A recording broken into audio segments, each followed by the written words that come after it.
नमस्ते दोस्तों, आज हम जानते हैं रक्षाबंधन कथा कैसे शुरू हुई। भाइयों को राखी बांधने की परंपरा।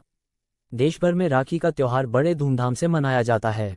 बहनें इस दिन भाई की लंबी आयु के लिए उनके कलाई पर राखी बांधती हैं और भाई बहनों की रक्षा का वचन लेते हैं।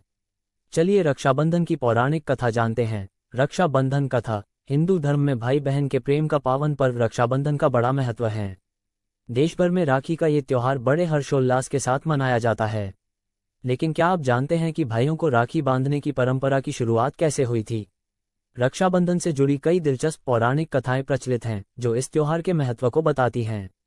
चलिए जानते हैं रक्षाबंधन की पौराणिक कथा। कृष्ण और द्रौपदी की पहली राखी। महाभारत के अनुसार शिशुपाल का वध करने के बाद जब श्री कृष्ण की अंगुली पर सुदर्शन चक्र वापस बैठने के लिए लौटने लगा तो कृष्ण जी की कलाई पर चोट लग गई। ऐसे में द्रौपदी ने तुरंत साड़ी का पल्लू फाड़कर कृष्ण जी की कलाई पर बांध दिया है। भगवान कृष्ण इससे बहुत प्रसन्न हुए और उन्होंने द्रौपदी की जीवन भर रक्षा करने का वचन दिया। जब पांडव कौरवों के हाथों द्रौपदी को जुए में हार गए तो कृष्ण जी ने उनके सम्मान की रक्षा कर अपने वचन को निभाया। तब से ही रक्षाबंधन के दिन भाई की कलाई पर राखी बांधे जाने की परंपरा शुरू हुई। राजा बलि और माता लक्ष्मी का रक्षाबंधन। रक्षाबंधन मनाने की तीसरा कथा ये प्रचलित है कि राजा बलि भगवान विष्णु के परम भक्त थे। वो दान पुण्य में विश्वास रखते हैं। विष्णु जी ने अपने भक्त की परीक्षा लेने के लिए ब्राह्मण के रूप में उनके पास पहुंचे। राजा बलि यज्ञ कर रहे थे।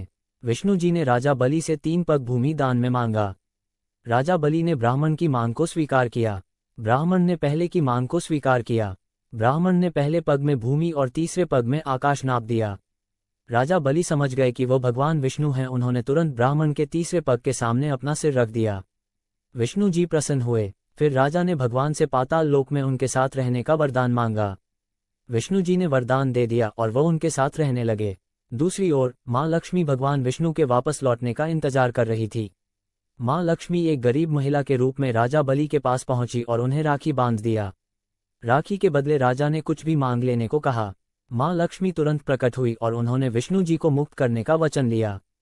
राखी का मान रखते हुए राजा बलि ने भगवान विष्णु को वापस स्वर्गलोक भेज दिया।